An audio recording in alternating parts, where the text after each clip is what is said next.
Our MC Shouta, who is the sole survivor of a plane crash, wanders around the forest looking for water to drink. Apparently, he had lost his parents in the plane crash as well. When his body eventually gives in and he begins to lose consciousness, a special forces soldier with an eye patch shows up and asks him if he wants to live. When he replies that he does, the man then makes it clear that he's going to face a rigorous life of battle that he'd regret not dying here. While the man tries to rescue him, his men try to stop him, stating that they're in the middle of a mission and that picking up trash like him would only get in the way. But the man gets furious and yells at them, telling them he doesn't take orders from people weaker than him. That was how Guzu the captain, became Shouta's adoptive father. When they return to the base, Guzu hands Shouta a revolver and tells him it's his now. He explains to Shouta that he has to both live with it and die with it, but he knows that dying is still a long way off for him. Guzu gets him some food and water and tells him that when he's done eating, he will become a warrior, taking him by surprise. After the meal, Guzu reveals his plan to train Shouta relentlessly and turn him into a full-fledged warrior just within 5 years. Guzu is a combat professional conducting guerrilla operations worldwide. Just like he said, Guzu begins putting Shouta through various rigorous training sessions. He is taught martial arts and how to handle all kinds of weapons as well. Before he knew it, he had become so strong that no one in the unit dared to treat him like trash anymore.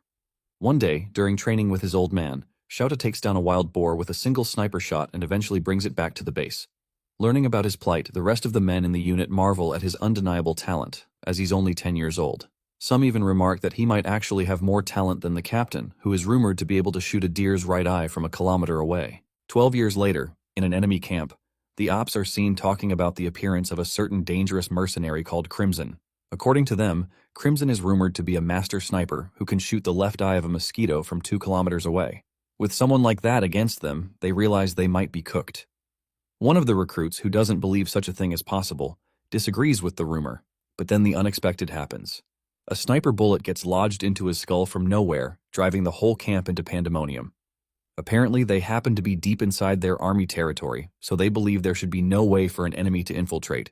All of a sudden, another shot is taken, and this time the general gets killed. Meanwhile, Crimson, who happens to be Shouta, is seen having a good time on a distant skyscraper as he wipes out the entire camp. He had been given the mission to kill the general and cause the unit maximum damage for 50,000 euros. When he decides to head back to report to his old man, a nearby enemy unit spots him and starts charging at him immediately. He's then forced to bring out his revolver to take care of them. Seeing the revolver, the men mock him, calling him a novice, but little do they know the 3 advantages that the revolver has over other weapons. Firstly, it doesn't jam. Secondly, it can use large caliber bullets with high power penetration. And thirdly, it has received the divine protection of the goddess of the battlefield. With just 3 shots, Shouta asserts his dominance and wipes out the entire unit. He's then rescued from the scene by Guzu with a chopper. On the chopper, Guzu congratulates him for killing his 3rd general in the war, but announces that he has a new mission where Shouta is expected to go to Japan. As expected, Shouta assumes that it's probably an assassination mission involving the Prime Minister or someone else of a high caliber. But the old man interrupts, telling him he's going to be teaching in a prestigious high school. Since Shouta can fluently speak 5 languages, Guzu tells him his mission will be to infiltrate the school as an English teacher. A short while later, a fake ID is prepared where he's given an undercover name. He then boards the plane to Japan, wondering what kind of obstacles he'll meet this time. Arriving in Japan, Shouta stops by to get some food at a convenience store. He's pretty impressed by the taste, hygienic packaging, and most importantly, the cheap cost. But what strikes his attention the most is how peaceful the place appears to be. Looking around, all he sees are people going on dates, picnics, or just having fun in general. He then wonders what mission could be waiting for him in such a peaceful country. After eating, Shouta heads to the safe house that was prepared for him. Getting to high-class residential area, he finds his apartment within a skyscraper and is impressed with the looks. The apartment also happens to be close to the school he has been sent to teach at. When he gets in, Shouta notices something unusual, but decides to sit down anyway. Shortly after, a man comes charging at him from behind with a knife. Thanks to his sharp observation skills, Shouta can detect him on time. He picks a bottle of water and throws it at the man to disrupt his field of vision. He then punches him straight in the face to the man's surprise. Not relenting, the man still attempts a full swing, but Shouta evades it easily and knocks off the knife. Seeing his raw physical abilities in person, the man confirms for a fact that he's the well-rumored Crimson. Shouta then grabs the man by the throat, asking who he is. The man surrenders himself easily, stating that he must have overestimated himself to think he could beat the legendary Crimson alone. Shouta, feeling cocky, tells him he should come with a team of 5 next time. All of a sudden, a young lady shows up behind him with a pistol aimed at his head, ordering him not to move. Shouta, who doesn't seem the least bit surprised, just casually tells her the hammer is not cocked, causing her to get flustered. He then turns around and grabs the cylinder in an instant, telling her to be more careful next time. The lady thanks him for the tip, but tells him she would be needing it as all they're here to do is provide rear support for him. They then officially introduce themselves as Ulfheim and Maylene. Ulfheim will be infiltrating the academy as an art teacher to provide support to Shouta and help him get settled into the culture. Maylene, however, will be infiltrating as one of the students to equally render support from the shadows. Shouta then reveals that he had sensed their presence the moment he walked in, and had just waited to see what they were made up of. He asks if they purposely made their attack cheap just to check him out, but the duo's spirits get shattered as they were really trying their best. When they ask if he has any questions, Shouta asks how Maylene thinks she can pull off a teenager look when she's clearly in her 20s, pissing her off in the process. She then explains that since her skin is flawlessly smooth, she wouldn't really stand out in the midst of the Japanese high school girls. Ulfheim cuts in, telling her to stop glazing herself, and she ends up snapping again. The duo then later decides to brief Shouta about the mission. The goal is to infiltrate the academy to protect Sakurako Kujo, the daughter of the president of a global military corporation, who attends the school. It happens to be a hidden Japanese military corporation that is known for developing war equipment from rockets down to ammunition. The corporation is said to be using neighboring countries as detours to evade the country's arms export principles, which wasn't really an issue as long as it was limited to the West. But they received reports that President Kujo had started funneling the products to communist countries, which would eventually lead to world destruction. Since organizations from all over the world are now interested, they are most likely going to try to use his daughter as leverage on him. That's why someone as skilled as Shouta was hired to monitor and guard her from these unknown people. Shouta is expected to also sweet-talk Sakurako to get information about the arms export so he can outsmart the other forces, but that would be a serious problem, as bro has zero riz. Maylene then comments that his majestic and nonchalant looks should be able to make her fall for him naturally. The following day, following the intel he has received about the target, Shouta gets on a bus, where he meets Sakurako. When the bus takes off, Shouta notices Sakurako acting strangely, so he assumes that she's probably running a fever, or some kind of virus. When he communicates with the rest of the team through this hidden communication device, asking if he's to send her back home, they point out that he's not in any position to even do that to a stranger. Ulfheim, who is monitoring the whole incident with a surveillance drone, points out that rather than fever, Sakurako is just embarrassed. Apparently, she's being molested by a much older, perverted man from behind in the bus. Shouta then realizes that this is probably part of his guard duty as well. After cupping enough of her dump truck, the man, however, decides to take things further by groping her milkers, so Shouta intervenes. Like the knight in shining armor Sakurako wished for, Shouta grabs the man's arm and twists it till it almost gets to a breaking point, causing him to scream in pain. After reprimanding the man, Sakurako thanks Shouta for helping her out, and he brushes it off easily. He then tells her she needs to fight back, as she won't get help like that on a battlefield. Hearing his corny sentence construction, Ulfheim and Maylene wonder if Shouta has really never spoken to a girl before. Shortly after, the bus makes a brief stop, so the man storms out and starts running away. Not wanting him to escape, Shouta chases after him and eventually catches up to him in an abandoned alley. While the man realizes he can't run anymore, he brings out a stun gun and threatens to use it on Shouta if he comes any closer. To his surprise, Shouta grabs his hand before he realizes it and slams him into the ground in less than a second. He then tells Ulfheim to contact the police.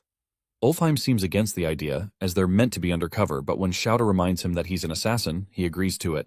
After taking care of the issue, Shouta arrives at the school and realizes how much time has passed. Since he had been delayed intensely by the police after handing over the molester, there was nothing he could do about it. Ulfheim instructs him to report to the principal immediately, but is completely blown away when he finds out that Shouta doesn't even know what a principal is.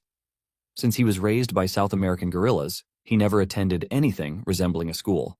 However, Maylene, who is already settled in her class, explains through her own discrete communication device that a principal is like a colonel in the school setting. Hearing that, Shouta realizes how important such a person must be. He heads over to the office immediately to introduce himself officially. When he gets there, he's quite surprised as the person he meets doesn't seem like a colonel in any way. The principal welcomes him warmly and remarks on his good looks. While Shouta tries to figure out what skills the principal specializes in, the old man reaches into his breast pocket for something. Shouta immediately assumes the worst, so he reaches for his gun as well. Thankfully, Ulfheim and Maylene can stop him in time from causing huge havoc. From his pocket, the principal brings out a Japanese business card, which he hands over. Shouta accepts the business card wholeheartedly as the principal introduces himself officially to him. He equally introduces himself and apologizes for coming late, but the principal tells him not to worry about it. Shouta is quite surprised at the old man's benevolence because back in the military, an offense that grave would lead to a court-martial. The old man then explains that he received a report from the police about the situation he handled, so he commends him for his brave act. He then assigns Shouta as the assistant homeroom teacher for Class 2B, which Sakurako and Mylene happen to be attending. While leaving the office, Shouta accidentally refers to the principal as Colonel, taking the old man completely by surprise. On his way to the classroom, Ulfheim is forced to confirm that the only weapon on Shouta is his revolver. When Shouta finally arrives at the class entrance, Mylene instructs him to come in and ensure he acts like a teacher. Shouta then opens the door and prepares to face an obstacle he has never faced before: students. Walking into the classroom, Shouta draws the attention of the students for so many reasons. While the girls fawn over his aura and good looks, the boys, however, are visibly disappointed because the teacher turned out to be a man. The girls immediately start bombarding him with questions ranging from his favorite food down to the kinds of women he dates. Mylene knew Shouta was going to be popular with the students, but even she didn't expect this level of attention. Thankfully, Sakurako, the target, happens to be among the girls fawning over him. When Mylene finds out, she discreetly communicates about it, telling him to find a way to use it to their advantage. But before then, Shouta still has to introduce himself to the students. Facing the students, Shouta talks with a very calm voice, introducing himself as their assistant homeroom teacher and new English teacher. He also specifically mentions that he can speak 5 different languages, asking whoever is interested in learning to come see him during break time. As expected, the girls give in to his charm, openly expressing how much they like him. Meanwhile, a male student who happens to be infatuated with Sakurako is seen beaming with jealousy at the sight of her blushing at the new hot teacher. The homeroom teacher seems quite impressed by his qualifications as well. When she asks what his hobbies are, Shouta thinks about sniping, but he knows he can't say it. He then states that his main hobby is weight training, striking the students' interests even more. However, one particular chopped male student burns with so much hatred and jealousy. Apparently, he had told his classmates his hobby is weight training as well, but they only laughed at him. Seeing them give a different kind of reaction to the attractive teacher becomes too unbearable for him to take. He wraps a huge piece of paper and throws it at the professor with immense force, determined to make him lose some aura points. To his surprise, Shouta, who had already turned around, catches the paper just before it touches the back of his head. He then casually drops it in the trash can, making the girls trip even harder. During the break period, the girls scatter around the school in search of Shouta but can't seem to find him anywhere. Like the other students, Sakurako also wants to talk to Shouta, but for some more personal matters. When Mylene finds out about this, she contacts Ulfheim, asking to know if he has surveillance on Shouta, as she equally can't find him. After searching for a while, Ulfheim finds him, but not in a peaceful condition, so he alerts Mylene about it. Both of them then rush to the location to find out what is going on. Meanwhile, behind one of the buildings in the school, Shouta meets up with one of the students, who had invited him out to discuss matters about Sakurako. Seeing the student with a baseball bat, he gets confused and asks if the student is in the baseball club. Pissed, the student replies that he's in the go-home club. Clueless as ever, Shouta gets even more confused as he asks if such a club really exists, causing the student to lose more patience. The student then tells him he doesn't like him because of the way Sakurako looks at him, mesmerized. Shouta replies that he doesn't know how she sees him, but he'll be taking his leave as he has no intentions of playing baseball. Just like that, the student snaps and charges at him with the bat, openly declaring his intentions of bashing Shouta's head in. When he takes the first swing, Shouta dodges it easily and tells him he's out of range. The student gets furious and takes a couple more swings, but Shouta keeps lecturing him on how to swing properly as he evades them. He eventually gets tired of playing around, so he knocks the student out with a gentle palm to his forehead. Ulfheim and Mylene then arrive at the area and are shocked to see that, apart from the previous roller coaster of events, Shouta has also beaten up a student on his first day. Shortly after beating up the student, Shouta carries him on his shoulders to the school infirmary. Walking through the hallways, the present students are astonished to witness what's going on. Some of the students identify the student as the delinquent from Class 2B and assume that he probably got hurt while messing around. However, the female students around wonder who the hot teacher is. Ulfheim and Mylene, who accompany him, try to downplay the whole situation, announcing to the students that the delinquent simply fell and passed out. When they get to the school clinic and place the delinquent in the bed, Mylene asks if he has any idea of the situation he just put them in. Shouta replies that it's similar to the one time he tried to take his old man down and got his butt kicked. That's when they realize just how far gone Shouta is from a normal life. All of a sudden, the health attendant arrives with the principal, gasping heavily for breath. They had received reports from numerous students about the situation, so they had to verify it. While the health attendant checks his condition, the principal asks about what happened. Maylin then immediately responds that the student had slipped on a banana peel and passed out from hitting his head on the floor. She explains that Shouta just so happened to find him in that condition, so he had carried him all the way to the clinic by himself. The health attendant then cuts in that the injury doesn't seem like a banana peel-inflicted movie and that they can't fool him. The geezer begins a boring game pep talk about how he has been a nurse for 40 years and how he also happens to have a black belt in karate. He then concludes by stating that the student appears to have been hit with a palm strike by somebody. He turns to Shouta and straight up accuses him, as he looks like someone with martial arts knowledge. The principal, however, is in utter disbelief, hearing the accusation, but he patiently waits for Shouta to deny it. The geezer, however, then presses on, telling Shouta to confess before the student wakes up. Seeing how badly things are turning out, Maylin discreetly communicates with Shouta, telling him this is not the time to be calm, as he could really get fired if the truth comes out. However, Shouta simply responds that there's no need to panic, as he knows it won't turn into a major event. Besides, he believes he'll still be able to protect the target, even if he gets fired. Suddenly, the student wakes up screaming and checking if he's still alive. He then shortly recognizes the environment as the school clinic. When the health attendant asks if Shouta was the one responsible for what happened to him, he considers exposing him, but decides to keep quiet for some reason. The old man interprets his silence as intimidation, so he proceeds to call the police to report the case as assault, but to his surprise, the student stops him. He then tells him he sustained the injury from falling and that they shouldn't make a big deal of it. The attendant believes he's lying, so he tries to press further, but the student snaps and calls him a toothless old geezer, asking him to mind his business. As expected, the geezer's anger gets taken away from the actual incident and targeted at the student's rudeness.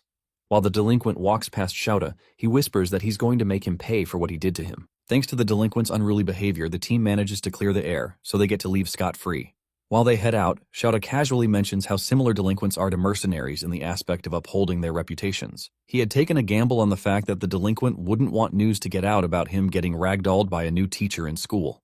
Hearing this, Ulfheim and Maylin are pretty impressed as they confirm that Shouta is indeed no ordinary mercenary. The team then decides to resume their duty of protecting their princess. On their way, Maylin makes a corny joke, likening their mission to the Mario Brothers, but as expected, Shouta doesn't get it. Meanwhile, a suspicious student is seen stalking Sakurako while thinking to himself that all he has to do is capture her, and then the world can be his. The team eventually finds Sakurako changing her shoes in front of the school locker room, so they realize she's about to head home.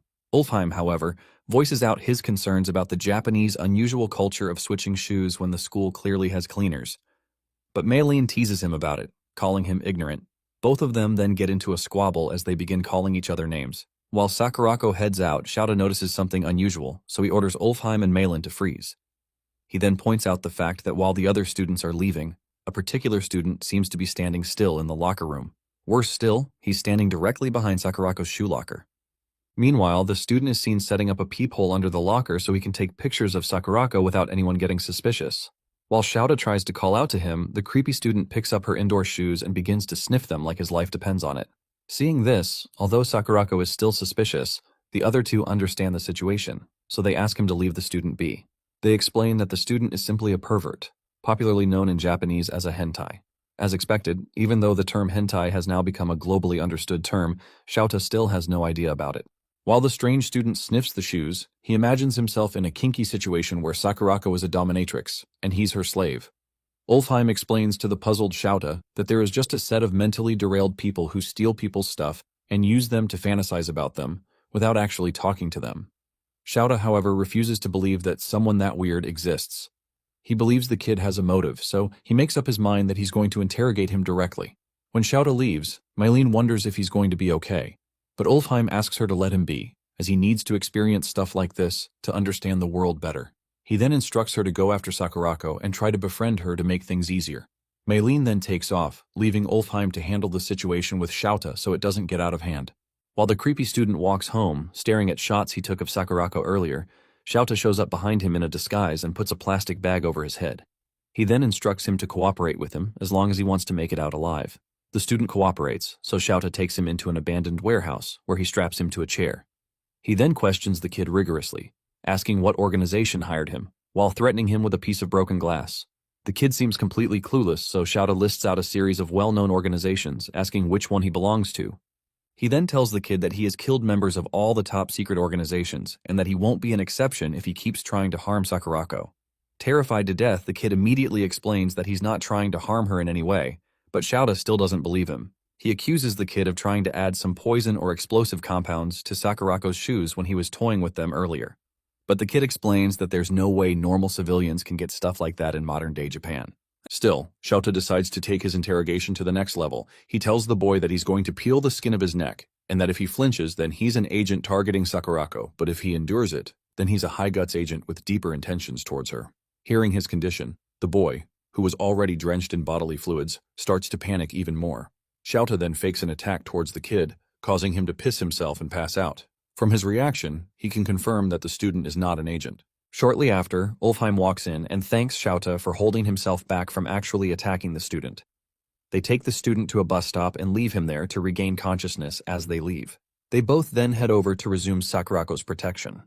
Meanwhile, Meilin catches up to Sakurako and pretends to be headed her way, but little do they know there's a professional sniper awaiting orders to take a shot at Sakurako.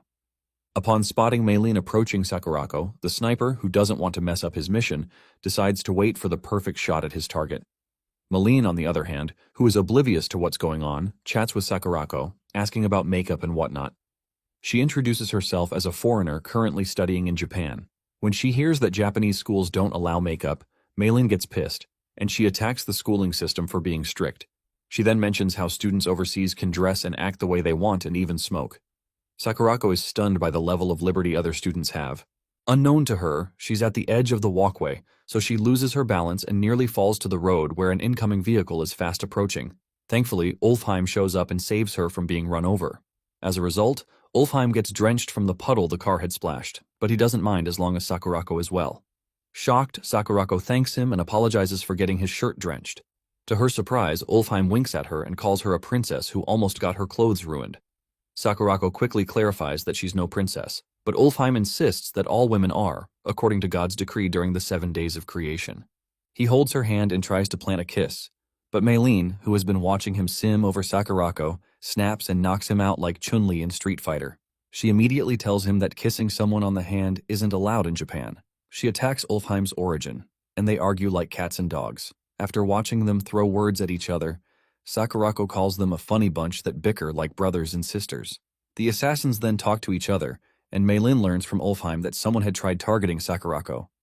Meanwhile, on the rooftop, the sniper has his sight locked on Sakurako, but Shouta shows up and blows his brain out. Shouta then wonders who they are and if they want to capture Sakurako. Later that night, in Sakurako's room, Kane, Sakurako's maid, sees Sakurako sighing over and over, so she asks the girl what the matter is. Sakurako is immediately flustered, but Kane reminds her to call her by name, as her dad had instructed. Sakurako hesitates and does as told, and the angry maid finally calms down. Kane then reminds the girl that she should not forget her pride as the daughter of the Kujo family. The family has been a noble one that has existed since the Heian era. After being scolded, Sakurako asks Kane if she has ever been in love. It takes Kane a while to understand what Sakurako meant, but when she does, she tries talking about how being a part of the Kujo household affects relationships.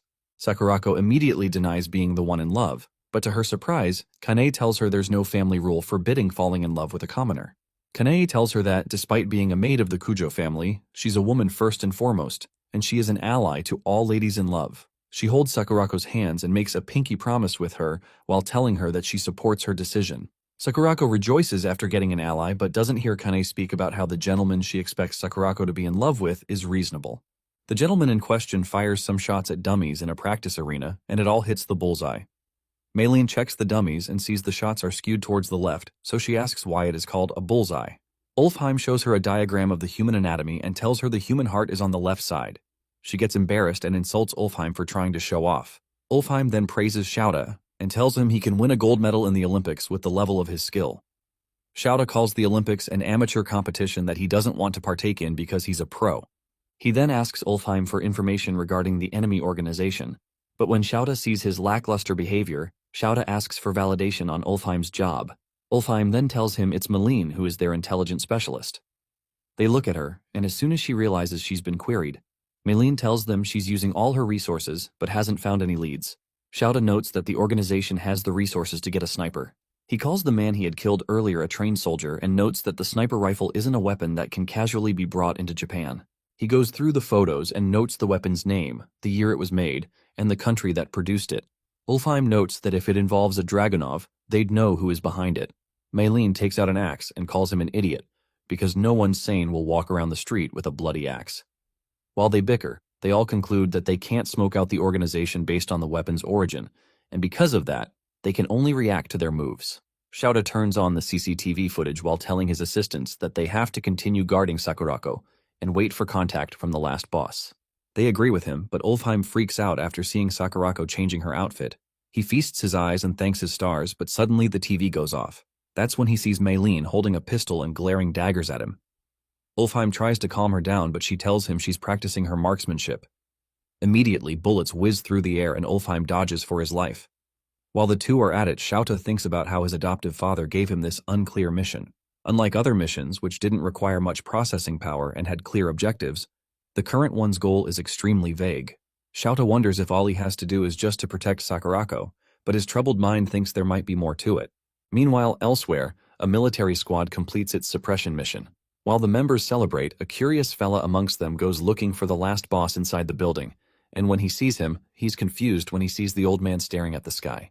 The soldier then speaks to his commander, saying he's lost in thought, and the last boss tells him that he was wondering if the same night sky he's looking at is connected to Japan. That same night, Shouta had a dream about his past. How he was raised by his adoptive father after being found almost at the point of death and trained harshly till he became a pro. By the time Shouta had become an adult, he had earned the name Crimson, which was a result of the blood he made his opponents shed during missions. Back then, Shouta dominated the battlefield with crimson flames, and now he fears that the same flames might one day burn him to ashes. The next morning, he wakes up unclad and decides to do some light workout. Unfortunately for Ulfheim, he walks right into the room without knocking, and as a result, an unforgettable image gets burned into his retina.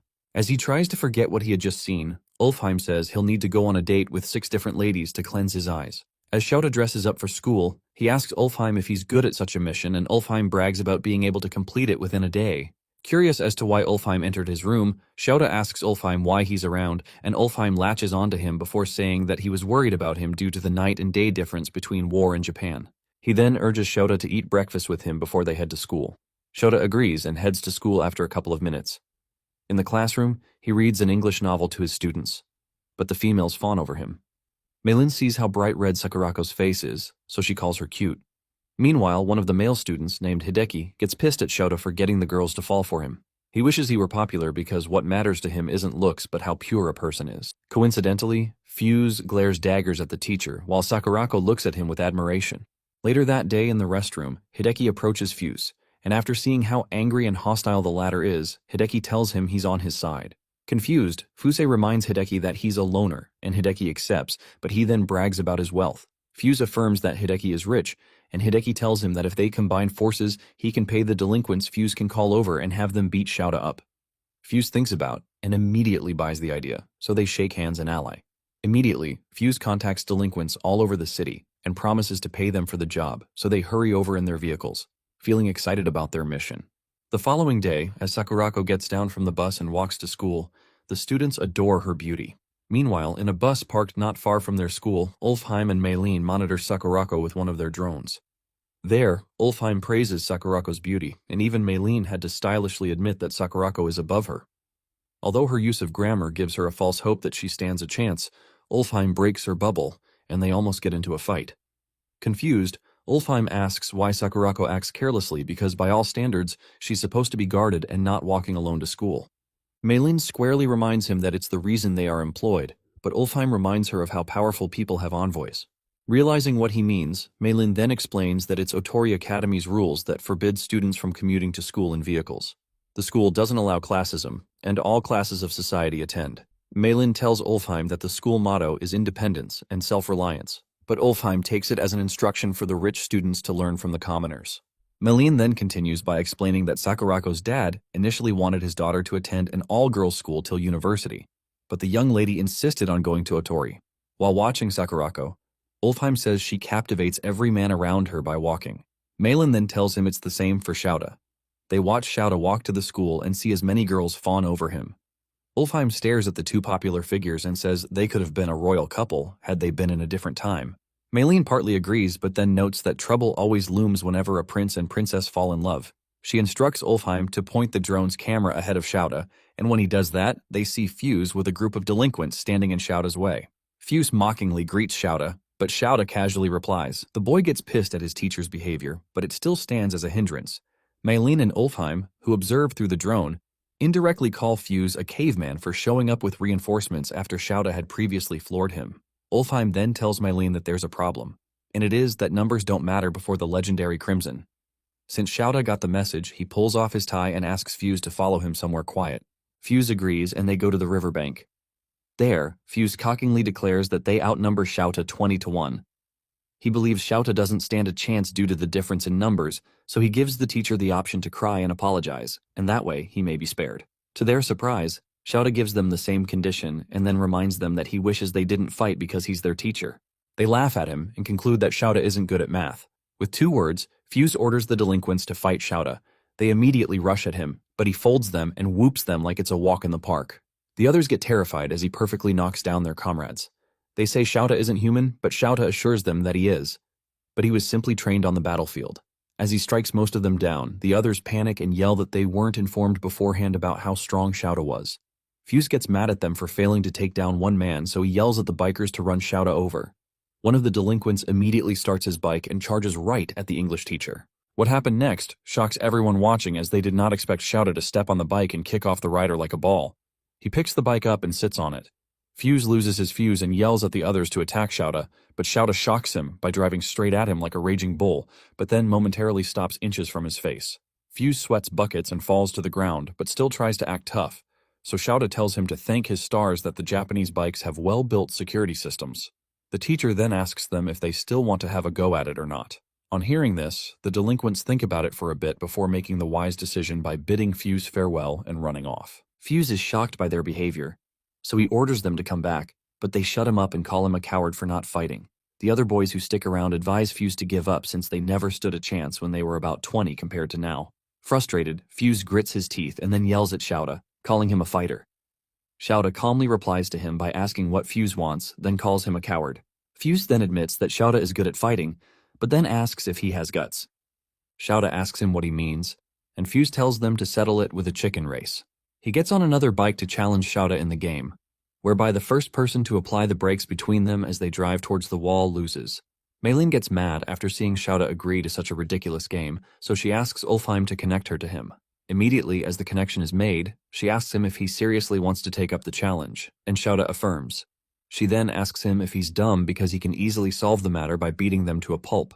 She then asks him what he'll do if, by some chance, he loses the chicken race. Shouta plans to find out when he crosses the bridge. With that, he disconnects the audio. Maylene yells at Ulfheim, saying that Shouta has violated orders. She worries about what the boss will say if he finds out. Maylene then asks Ulfheim to turn back the audio, but to her surprise, he refuses. She snaps at him and hits him for being so stupid, but Ulfheim tells her that Shouta would never lose.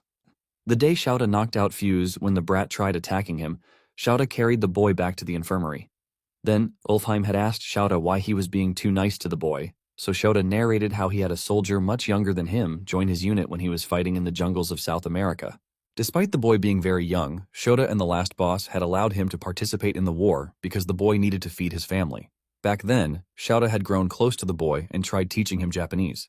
Unfortunately, the day after he taught the boy how to say goodbye in Japanese, the little soldier was killed in action.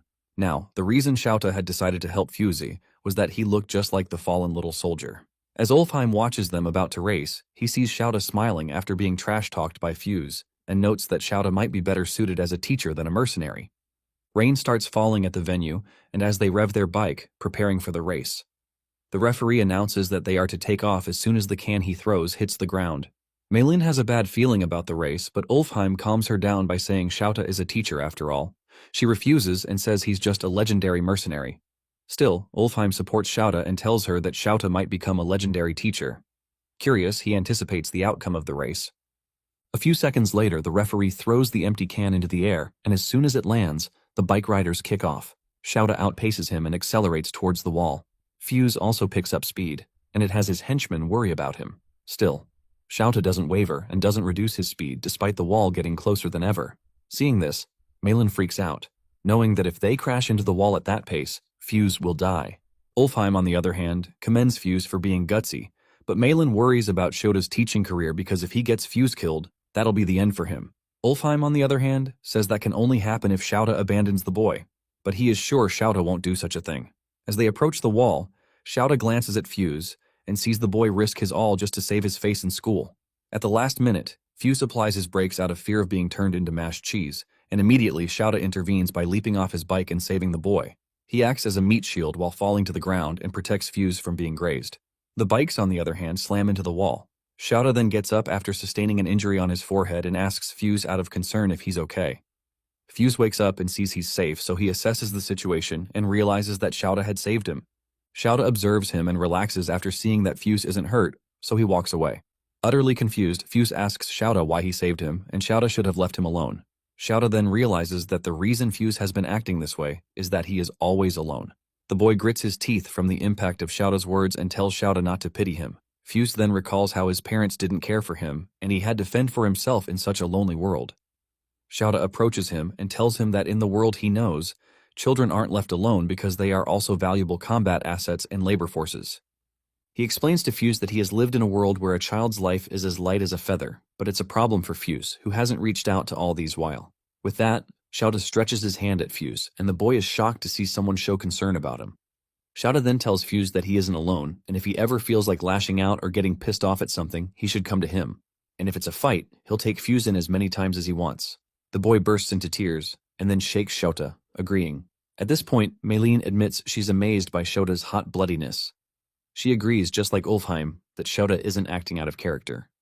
Outside, as Shouta and Fuse leave the riverbank, Fuse confirms that Shouta just moved to their town, so he offers to lend a hand to Shouta in case he needs anything. Shouta agrees by using weird terminology, and the boy struggles to grasp what he's saying.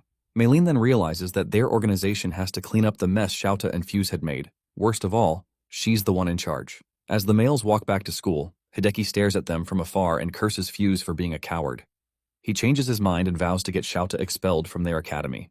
A few days later, Hideki hugs and tries to kiss the portrait of Sakurako in his room.